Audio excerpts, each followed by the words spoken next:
बिस्मिल्लाहिर्रहमानिर्रहीम। अस्सलाम वालेकुम। आज 18 अप्रैल बरोज़ सोमवार हम बात करेंगे दो अहम इशूज़ के हवाले से। इत्तेहादी जमात बनी थी, लेकिन क्योंकि वो चूँ चूँ का मुरब्बा था और उनकी आपस में अंडरस्टैंडिंग नहीं थी, अपने अपने मफादात के लिए बैरूनी साजिश के तहत ये हमारे ऊपर मुसल्लत किए गए थे और यही वजह है कि इनकी लड़ाई मज़ीद से मज़ीद तर होती जा रही है। आसिफ जरदारी ने जो फरमाइशें कर दी हैं और उसके बाद फजलुर रहमान ने जो धमकी दे दी है शहबाज शरीफ हुकूमत को, शहबाज शरीफ की हुकूमत का काम करना बहुत मुश्किल हो गया है। बड़ी अहम तफसीलात जो मैं आपके साथ शेयर करने जा रहा हूँ और साथ हम बात करेंगे कि पंजाब असम्बली में जो डिप्टी स्पीकर ने कल सेक्रेटरी असम्बली को फारिग किया था, मुअत्तल किया था और इसके अलावा बाकी जो अहदेदारान हैं उनको मुअत्तल किया था, उसके हवाले से स्पीकर ने ना सिर्फ सख्त एक्शन ले लिया है बल्कि स्पीकर ने इजलास भी बुला लिया है और पाकिस्तान मुस्लिम लीग काफ और स्पीकर असम्बली ने इलेक्शन चैलेंज करने का भी ऐलान कर दिया है। वो भी बड़ी दिलचस्प तफसीलात हैं, उसके ऊपर भी हम बात करेंगे।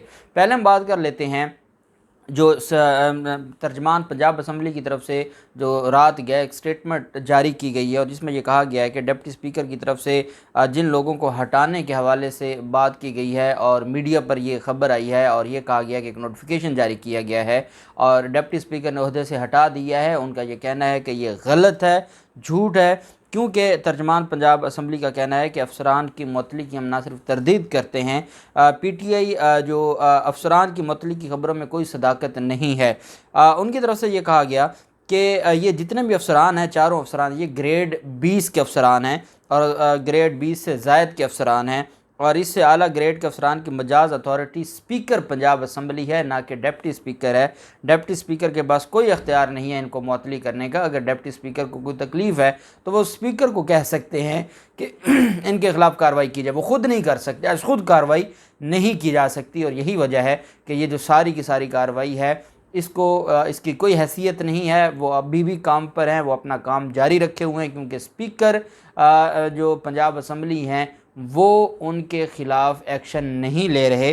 साथ उनकी तरफ से रात गया जो इजलास था उसमें ये भी बात सामने आई है कि जिस तरीके से जो मामलात हैं और जिस तरीके से ये इलेक्शन करवाया गया ये बिल्कुल गैर कानूनी है, गैर आइनी है। और चौधरी परवेज़ इलाही ने यह भी कहा कि जो जिस तरीके से इन्होंने मुझ पर हमला किया और अब एफआईआर तक दर्ज नहीं कर रहे, ये कानून की धज्जियां उड़ाने के मुतरादिफ है और हम इस चीज़ को चैलेंज करेंगे और हम ना सिर्फ अंदराज मुकदमा की दरख्वास्त को लेकर जाएंगे बल्कि हम मज़ीद भी कार्रवाई करेंगे। दूसरी तरफ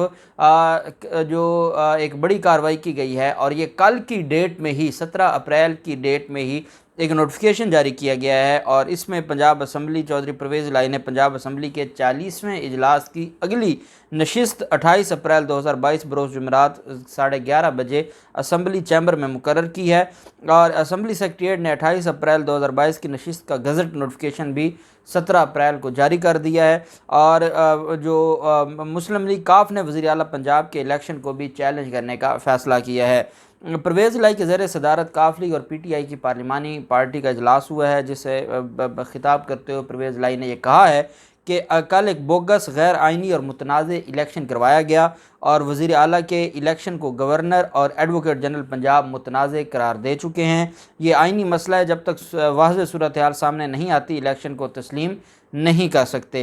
परवेज़ इलाही ने यह भी कहा है कि माजी में अदालतों पर हमला किया, अब पंजाब असम्बली पर इन लोगों ने धावा बोला। नून लीग ने कल जो कुछ हुआ पंजाब की पार्लिमानी तारीख में कभी पहले नहीं हुआ, पुलिस को कभी दाखिल नहीं किया गया, पुलिस ऐसे आई जैसे डाकुओं पर हमला करने आए हैं। ये सब कुछ हमजा शहबाज की सरबराही में हुआ। इनका टारगेट था पीटीआई और हमारे अरकान को ऐवान से बाहर निकाला जाए। परवेज़ इलाही ने कहा कि डिप्टी स्पीकर ने गैलरी में इलेक्शन करवाया जिसकी कोई आइनी हैसियत नहीं है। मेहमानों की गैलरी में मेगाफोन पकड़कर तो कोई भी इलेक्शन करवा सकता है, जिस तरह ये जाली इलेक्शन करवाया गया है इस तरह कोई जाली गवर्नर ढूंढ कर जाली हल्फ भी ले लें। हमने आइनी माहिरीन का इजलास तलब कर लिया है, इस गैर आइनी इलेक्शन को चैलेंज करने के लिए लाहेमल तैयार करेंगे। हमने जो दरख्वास्त दी अभी तक इस पर मुकदमा भी दर्ज नहीं हुआ, उसके ख़िलाफ़ भी हम आला अदलिया के पास जाएंगे, ये कहना था परवेज़ इलाही स्पीकर का।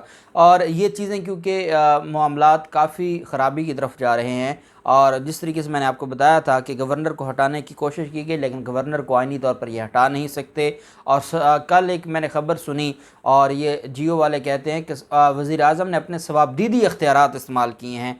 सवाबदीदी इख्तियारात का जो कंसेप्ट है वो वहाँ आता है जहाँ पर आइन खामोश हो, कानून खामोश हो। हम डिस्क्रिशनरी पावर कहते हैं और हम अदालतों के हवाले से कहते हैं कि ये जनाब की डिस्क्रिशनरी पावर है कि जनाब इसको कर सकते हैं। अब वो जो पावर है, सवाबदीदी इख्तियार है, वो वहाँ से शुरू होगा जहाँ पर कानून खामोश है, आइन खामोश है और जज ने या उस अथॉरिटी ने अपने दिमाग के मुताबिक चीज़ों को देखना होता है कि क्या ठीक है और क्या ठीक नहीं है। जहाँ पर एक वाज़े प्रोविज़न ऑफ लॉ है, एक्सप्रेस प्रोविज़न ऑफ लॉ है, क्लियर प्रोविज़न ऑफ लॉ या कॉन्स्टिट्यूशन है, वहाँ पर कोई सवाबदीदी इख्तियार नहीं होता। फिर ये बार बार कहते हैं कि आर्टिकल 48 में कॉन्स्टिट्यूशन ऑफ पाकिस्तान के ये कहा गया है कि जो सदर हैं वो पाबंद हैं वज़ीर आज़म की तरफ से जो भी हदायत जाएंगी, तो वो आर्टिकल 48 है, वो एक स्पेसिफ़िक मामलात के लिए है। यहाँ पे भी आर्टिकल 101 में ये लिखा हुआ है कि सदर जो गवर्नर को तैनात करेंगे वो वज़ीर आज़म की एडवाइस से करेंगे, लेकिन वहीं पे जब उसको हटाना है तो वहाँ नहीं लिखा गया। अगर आइन बनाने वालों की कोई तो मंशा थी, क्योंकि जहाँ जहाँ वज़ीर आज़म से एडवाइस लेनी है वहाँ पर एक्सप्रेस लिख दिया गया है, जहाँ पर नहीं लेनी वो भी लिख दिया गया है। और आप कहते हैं कि कैबिनेट की अप्रूवल ज़रूरी होती है। अब अगर मान भी लें, अगर मुस्तफ़ा इंपैक्स केस को भी मान लें कि अगर कैबिनेट और वज़ीर आज़म मंजूरी दे दे, एडवाइस कर दे, तो सदर पर पाबंदी है आर्टिकल 48 के तहत, तो अभी ना तो कोई कैबिनेट बनी है, ना मुस्तफ़ा इंपैक्स केस अभी लागू होता है, नाफिज होता है। इस वजह से जो लोग ये उम्मीदें लगा कर बैठे हैं उनको सदर को हटाना पड़ेगा 2/3 मेजॉरिटी के साथ दोनों हाउसेज में, फिर जाके कहीं उनकी दाल गल सकती है। इसके अलावा कोई और चारा नहीं है। दूसरी तरफ जो मामला है और वो जो मौजूदा हुकूमत है और जिस तरीके से मौजूदा हुकूमत की लड़ाई बढ़ती जा रही है, एक तो मैं आपको बता दूं कि राना सनाउल्लाह एक अहम वजारत लेना चाहते हैं और वो है वजारत दाखिला। राना सनाउल्लाह वज़ीर दाखिला बनना चाहते हैं और वजारत दाखिला का जो वज़ीर है वो राना सनाउल्लाह ने किसी इत्तेहादी जमात ने कबूल करना है या नहीं करना, ये तो एक अलग मामला है। लेकिन मुस्लिम लीग नून के अंदर लड़ाई हो गई है और 2 लीगी रहनुमाओं ने राना सनाउल्लाह पर क़यादत तहफ़्फ़ुज़ात से क़यादत को आगाह कर दिया है। ARY न्यूज़ के ज़राए के मुताबिक मुस्लिम लीग नून में जो लड़ाई है वजारतों के वाले, ये मैं आपको मुस्लिम लीग नून से मुराद मरीम नवाज़ और शहबाज शरीफ ग्रुप, ये उनकी लड़ाई का बता रहा हूँ कि वजारत कानून, दिफा और इत्तलात पर पहले ही पीपल्स पार्टी अपनी नज़रें जमा कर बैठी है। लेकिन जो वजारत दाखिला थी, वजारत दाखिला पर जो मीम लीग है मरीम नवाज़, वो ये समझती हैं कि एहसन इकबाल को लाया जाए, जबकि शीन लीग समझती है राना सनाउल्लाह को लाया जाए। राना सनाउल्लाह ख़ुद इस ये ओहदा है उसके ख्वाहिशमंद हैं और उन्होंने अपनी ख्वाहिश का इजहार भी किया है। हालांकि राना सनाउल्लाह को वज़ीर कानून बनाने का भी कहा जा रहा था और राना सनाउल्लाह को कोई और ओहदा देने का कहा जा रहा था, लेकिन राना सनाउल्लाह चाहते हैं कि वो वज़ीर दाखिला बन के फिर सारे के सारे जो एक ख़ास तरह का इंतकाम है, सारी चीज़ें हैं, वो उनको मैनेज कर सकते हैं। यही वजह है कि मुस्लिम लीग नून के अंदर से ये इख्तिलाफ शुरू हो गया है और जो 2 सीनियर लीगी रहनुमा हैं उन्होंने राना सनाउल्लाह पर तहफ़्फ़ुज़ात से क़यादत को आगाह कर दिया है। 7 दिन से ज़ायद का अरसा गुजर गया है और वफाकी काबीना तश्कील नहीं पाई। ना ये गैर आइनी है, ना ये गैर कानूनी है, ना अदालतों को यहाँ पर आइनी बहरान का ख़दशा है, ना ही कोई अदालत लगेगी और ना ही मामलात होंगे। दूसरी तरफ जो लड़ाई है और ये लड़ाई आइनी ओहदों पर पीपल्स पार्टी और नून लीग की लड़ाई है, वो अब शिद्दत अख्तियार कर गई है और उसके साथ अब फजल रहमान भी इस सारे के सारे जो मामलात हैं उसमें कूद पड़े हैं। फजल रहमान की तरफ से ये कहा गया है कि अगर उनको आप सदर नहीं बनाते, सदर मुमलकत का ओहदा फजल रहमान को नहीं देते, तो फिर आप फ़ौर इंतखाबात की तरफ जाएँ। फिर एक ही हल है, फ़ौर इलेक्शन।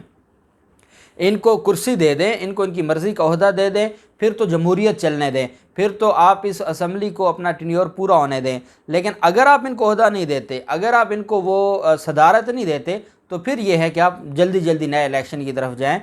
अल्टीमेटली आपने नए इलेक्शन की तरफ जाना है। लेकिन आपको जो कल हंगू में तारीख़ी शिकस्त हुई है, पूरे PDM का जो चूं चूं का मुरब्बा है, तो आपको भी पता है कि अगर अब इलेक्शन होंगे, इमरान खान 2/3 मेजॉरिटी लेकर आ जाएंगे जो आपसे हज़म नहीं होगी। आप भी पूरी कोशिश करेंगे कि ये निज़ाम चलता रहे, आपको लाने वाले भी पूरी कोशिश करेंगे कि ये निज़ाम चलता रहे, लेकिन अल्लाह का भी एक फ़ैसला है। आप अपने आप धोखा और फ़रेब कर रहे हैं, और अल्लाह की तरफ से जो गैबी मदद है, और ये इस कौम की बच्चा बच्चा दुआ कर रहा है, उसके भी अपने जो इम्पैक्ट है उसका भी, और अल्टीमेटली आपकी जो लड़ाई है वो सारी चीज़ें बता रही है। ये डॉन न्यूज़ की तरफ से ये इंकशाफ किया गया है, और ये कहा गया कि पीडीएम के सरबराह के सदर के ओहदे के उम्मीदवार बने हुए हैं। ताहम पीपल्स पार्टी के चेयरमैन शरीक चेयरमैन आसिफ जरदारी भी इसके मुतालबा है, और नवाज शरीफ का भी मुतालबा है। और उन्होंने कहा है कि मौलाना फजल रहमान ने हुकूमत को यह पैगाम भेज दिया है कि अगर फजल रहमान को सदारत ना मिली तो सिर्फ बतौर हुकूमती इत्तेहादी अपनी जमात जारी रखेंगे, काबीना में शरीक नहीं होंगे, और मुल्क में वो फ़ौरी आम इंतखाबात का मुतालबा भी करेंगे, और वो इस तरह इसको नहीं चलने देंगे। दूसरी तरफ मौलाना ने अपने असूली जमात के हवाले से दो बड़ी जमातों को आगाह कर दिया और कहा है कि अददी अक्सरियत की बातें न सुनाएं हमें।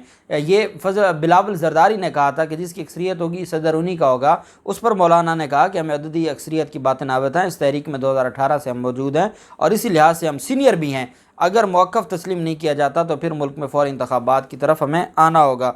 वफाकी काबीना की तश्कील के हवाले से पीपल्स पार्टी जो अब नखरे कर रही है, पीपल्स पार्टी चारों सूबों के गवर्नरशिप मांग रही है, वफाकी काबीना में अहम वजारतें मांग रही है, और इसके अलावा जो सदर का ओहदा है वो मांग रहा है। जितने भी आइनी ओहदे हैं चारों सूबों के वो मांग रहे हैं, जबकि ANP गवर्नर खैबर पख्तूनख्वा, जमीयत उलमा इस्लाम फ़े सदर के साथ साथ खैबर बलोचिस्तान के गवर्नर का जो है वो मुतालबा कर रही है। इनके मुतालबात बढ़ते जा रहे हैं, ये किसी मकसद के लिए, और इन्होंने पहला मकसद तो ये था डॉलर लिया और तहरीक अदम एतमाद ले आए। अब तहरीक अदम एतमाद ले आए, उनके बाद इनको लाने वालों ने ये नहीं सोचा था कि किसको क्या देना है, इसकी बंदर बांट कैसी होनी है, और बंदर बांट इनके हाथ छोड़ दी, जिसकी वजह से 8 दिन गुजर गए, ये बंदर बांट नहीं कर सके।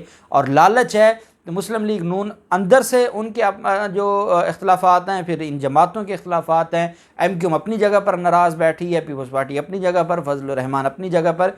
ये ज़्यादा दिन आप जितना भी, चाहे जितना अच्छा राइटर क्यों ना हो, ड्रामा लिखने वाला क्यों ना हो, वो ये जो एक्टर्स हैं, जब ये नालायक होंगे तो ड्रामा जितना अच्छा आपने लिखा होगा वो नाकाम हो जाएगा। अब देखते हैं कि ये जो लड़ाई है वो कहाँ तक जाती है, और आज का दिन बड़ा अहम है इस हवाले से।